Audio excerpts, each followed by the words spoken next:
अस्सलाम वालेकुम। अब हम ये सवाल कर रहे हैं। सवाल है, एक वस्तु को ऊर्ध्वाधर दिशा में ऊपर की ओर फेंका जाता है और ये 10 मीटर की ऊंचाई पर पहुंचती है, तो वस्तु कितने वेग से ऊपर फेंकी गई थी और वस्तु द्वारा उच्चतम बिंदु तक पहुंचने में लगा समय ज्ञात करना है। तो देखिए, अब हम आंसर करते हैं। यार, हमने स्वतंत्रता पूर्वक गिरती हुई वस्तु के लिए गति के समीकरण निकाले थे। उसमें हमने बताया था, जब भी किसी वस्तु को ऊपर से फेंका जाता है तो उसका प्रारंभिक वेग 0 होता है, और जब भी किसी वस्तु को नीचे से फेंका जाता है तो अधिकतम ऊंचाई पर वस्तु का अंतिम वेग 0 होता है। तो यहाँ पर वस्तु कितने वेग से ऊपर फेंकी गई, तो हमको क्या लिखेंगे? वस्तु द्वारा अधिकतम ऊंचाई पर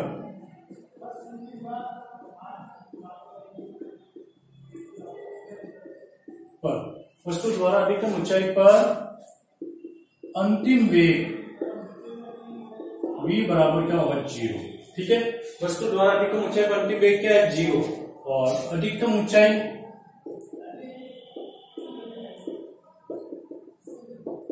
s बराबर क्या है? 10 मीटर। और हम जानते हैं गुरुत्वीय त्वरण का मान ये 9.8 भी होता है। अगर एग्जाम में सवाल में जैसे गुरुत्वीय त्वरण आपको अगर 10 दे दिया तो आप 10 भी लेके चल सकते हो, 10 मीटर पर सेकेंड। अब पहले सवाल में क्या पूछ रहा है हमको? वस्तु कितने वेग से फेंकी गई, तो हमको इसमें प्रारंभिक वेग u ज्ञात करना है। तो वस्तु नीचे से ऊपर की ओर फेंकी गई, वस्तु नीचे से ऊपर की ओर फेंकी गई। तो हमने याद हो क्लास में गति के समीकरण निकाले थे। तो वस्तु को नीचे से ऊपर की ओर फेंका गया है। अब आपको s दिया हुआ है, v दिया हुआ है, u दिया हुआ है और g दिया हुआ है। ठीक है, तो हम क्या निकालेंगे? गति के तृतीय समीकरण से। क्योंकि समय हमारे पास है नहीं, हम पहला दूसरा तो लगा नहीं सकते, तृतीय लगेगा। तो v स्क्वायर बराबर u स्क्वायर। और याद है, जब नीचे से ऊपर की ओर फेंका जाता है तो हमने बताया था जो समीकरण होता है वो माइनस में होता है, -2gs। ठीक है, वैल्यू रखो। v का मान 0 है, u हमारा ज्ञात करना है, g मैंने 10 ले लिया और s भी हमारा 10 है। पक्षांतर करो, u स्क्वायर बराबर, ठीक है, अगर 10 लेना चाहे 10 तो 9.8 तो होता ही है। अगर 9.8 से भी सॉल्व करना चाहे तो आप इसको 9.8 से भी सॉल्व करके कैलकुलेशन कर सकते हो। किससे? आप चाहे क्वेश्चन अंदर वैल्यू कल मैंने बताई थी 9.8 होती है। ठीक है, तो अब इसका पक्षांतर किया तो ये u स्क्वायर, ये माइनस इधर जाके प्लस हो जाएगा, तो ये कितना हो जाएगा? 2 इंटू 9.8 इंटू 10, पॉइंट हटा तो नीचे आ गया 10 से 10 कर दिया, तो u स्क्वायर बराबर 196। और 196 का रूट लेते हैं, ठीक है, तो आएगा 14 मीटर पर सेकेंड। ठीक है, कितना आएगा? 14 मीटर पर सेकेंड। वर्गमूल लेना आपको आता ही होगा, वर्गमूल लेना हो, याद है दोनों का ग्रुप बना के आपका लसअप लिया जाता है। अगर 14 से 14 में गुना करेंगे तो यहाँ क्या लेने पर? वर्गमूल लेने पर, वर्गमूल लेने पर ये हमारा आ गया। अब इसी में हमारा दूसरा सवाल पूछ रहा है, वस्तु द्वारा उच्चतम बिंदु तक पहुंचने में लगा समय ज्ञात करना है। वस्तु द्वारा उच्चतम बिंदु तक पहुंचने में लगा समय। अब मेरे पास देखो v भी है, u भी आ गया है हमारे पास, और s भी है। तो गति के पहले समीकरण से भी कर सकते हैं, दूसरे समीकरण से भी कर सकते हैं। तो गति के प्रथम समीकरण से, तो प्रथम समीकरण क्या होता है? v बराबर u माइनस gt। v तो 0, u हमने 14 निकाला है, g 9.8 और t हमको ज्ञात करना है। अगर आप दूसरे से भी करना चाहे तो s बराबर ut plus half A T, उससे भी कर सकते हैं। तो सॉल्व करो, पक्षांतर करेंगे तो 9.8 t इजिकल टू 14, तो t इजिकल टू 14 अपॉन 9.8, ये पॉइंट हटाया ऊपर 0 लग गया। तो 140 में 98 का डिवाइड करो, 140 में 98 का डिवाइड करेंगे तो 1.4 सेकेंड के करीब आ जाएगा। डिवाइड करके देंगे 140 में 98 का डिवाइड किया तो एक बार हो गया 98 बचे 2। ठीक है, यहाँ हो गया 3 13 में से 9 गए 4 42, यहाँ पॉइंट लगाएंगे 0, फिर 4 से गुना किया तो समथिंग आ जाएगा। ठीक है, तो हमारा कितना आ रहा है? 1.43 सेकेंड। यानी वस्तु ऊपर पहुंचने में जो समय लेगी वो कितना लेगी? 4-3 सेकंड समय लेगी। कहां पर? वस्तु अधिकतम ऊंचाई तक पहुंचने में इतना समय लेती है। तो ये हमारा सवाल कंप्लीट हुआ।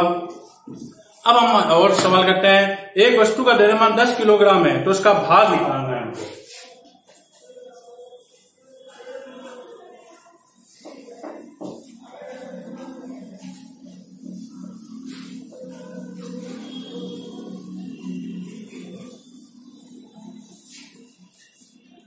क्या अगला सवाल क्या है? सवाल है एक वस्तु का द्रव्यमान 10 किलोग्राम है, पृथ्वी पर इसका भार कितना होगा? एक वस्तु का द्रव्यमान 10 किलोग्राम है, तो पृथ्वी पर वस्तु का भार कितना होगा? एक वस्तु का द्रव्यमान 10 किलोग्राम है, तो पृथ्वी पर वस्तु का भार कितना होगा? हमारा सवाल में गुरुत्वीय त्वरण का मान दे दिया। गुरुत्वीय त्वरण G बराबर 9.8 मीटर अपॉन सेकेंड स्क्वायर। अब इसको कैसे सॉल्व करें? एक वस्तु का द्रव्यमान दिया हुआ है, तो यहां तो हम द्रव्यमान को m से प्रदर्शित करते हैं। m बराबर दिया हुआ है 10 किलोग्राम, और भार हमने बताया था एक बल के बराबर होता है। सिर्फ क्या परिवर्तन होता है? बल बराबर F बराबर m में होता है, और भार हमेशा गुरुत्वीय त्वरण से निकाला जाता है। इसलिए भार का फॉर्मूला बताया था, भार W बराबर mg। तो W बराबर m, g 9.8, पॉइंट से पॉइंट हटा गया तो 98 न्यूटन। तो जो वस्तु का भार होगा वो 98 न्यूटन ही होगा। कितना होगा? 98 न्यूटन। ठीक है, ऐसा कैसे वो सवाल करें। एक वस्तु का भार पृथ्वी के पृष्ठ पर मापने पर 10 न्यूटन आता है।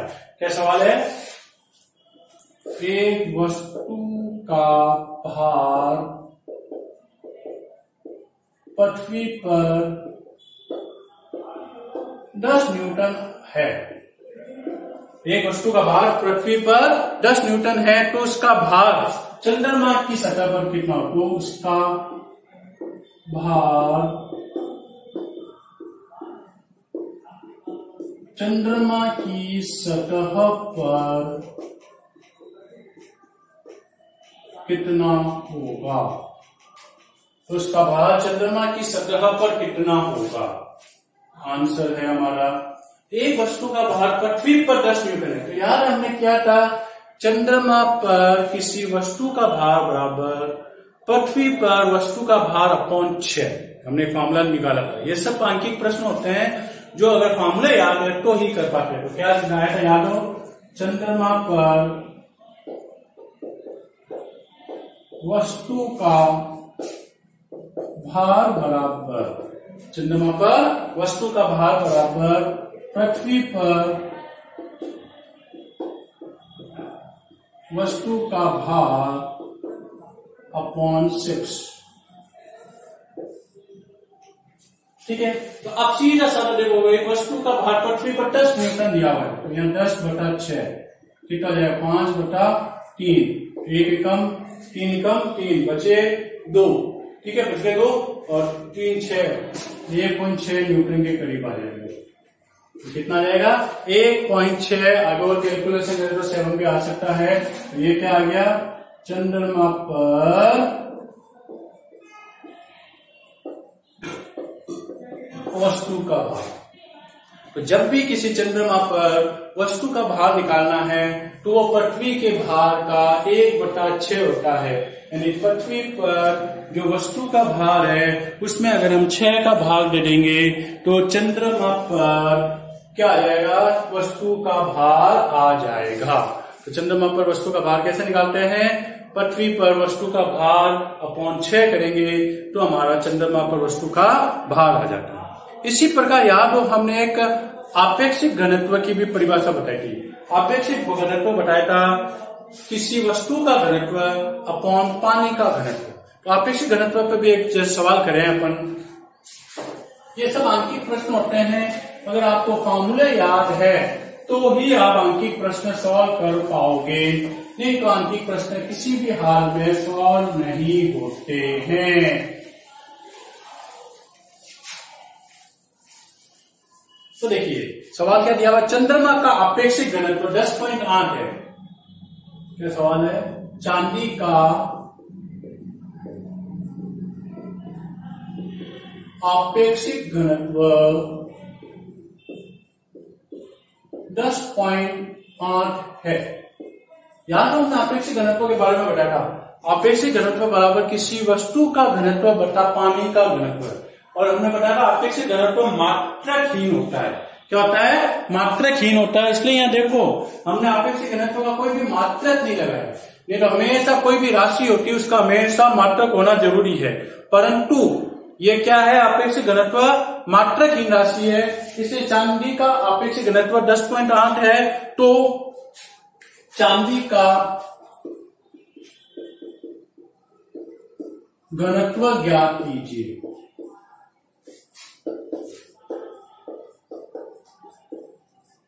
तो चांदी का घनत्व ज्ञात कीजिए। एक यहां लिखा हुआ, अगर बुक में देखोगे तो SI यूनिट, SI का फुल फॉर्म होता है अंतरराष्ट्रीय पद्धति।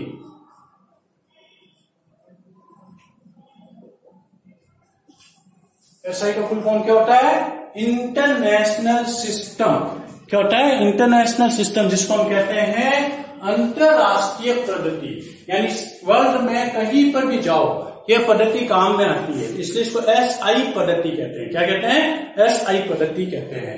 तो चांदी का आपेक्षिक घनत्व 10.8 है, तो चांदी का घनत्व ज्ञात करना। अब एक और ध्यान रखोगे, जो पानी होता है उसका घनत्व आपको जरूर नहीं है आपको सवाल में मिले, क्योंकि पानी का घनत्व होता है 10 की घात 3।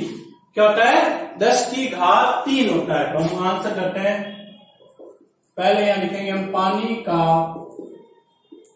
घनत्व, जो हमको कभी भी नहीं दिया जाता, 1000 होता है, जिसको हमको याद रखना है।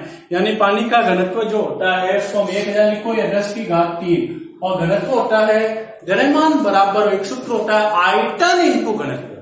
तो घनत्व बराबर हो जाएगा द्रव्यमान बट्टा आयतन। इसलिए घनत्व का मात्रक जो होता है वो होता है किलोग्राम अपॉन मीटर क्यूब। क्या होता है, किलोग्राम अपॉन, आपेक्षिक घनत्व अलग चीज है, घनत्व का मात्रक क्या था, किलोग्राम अपॉन मीटर क्यूब। तो अब हमने आपेक्षिक घनत्व की याद हो फॉर्मूला पढ़ा था, आपेक्षिक घनत्व बराबर, यहां चांदी दिया हुआ, इसमें क्या लिखेंगे, चांदी का घनत्व बटा पानी का घनत्व। आपेक्षिक घनत्व बराबर चांदी का घनत्व बटा पानी का घनत्व। तो चांदी का जो घनत्व हमको निकालना है वो क्या हो जाएगा, वज्र गुणा करेंगे तो आपेक्षिक घनत्व इनटू पानी का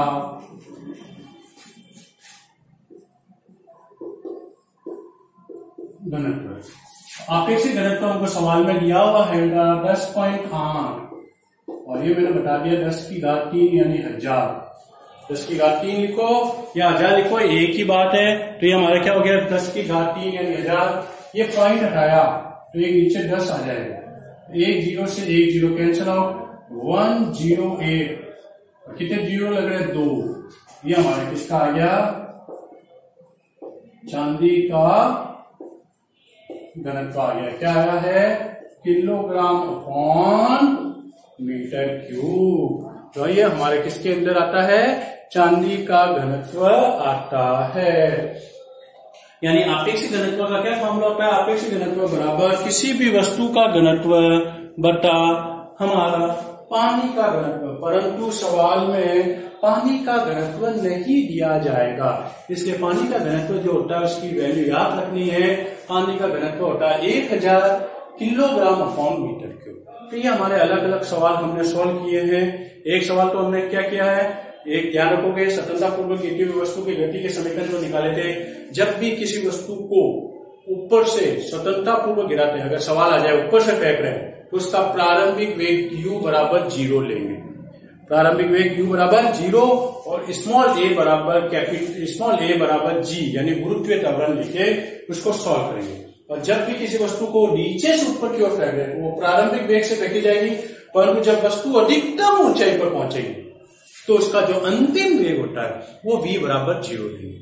और हमेशा जो गुरुत्वीय त्वरण होता है वो नीचे की तरफ होता है, जबकि वस्तु को ऊपर की ओर फेंक रहे हैं, इसलिए गुरुत्वीय त्वरण को -g लेकर सॉल्व करेंगे।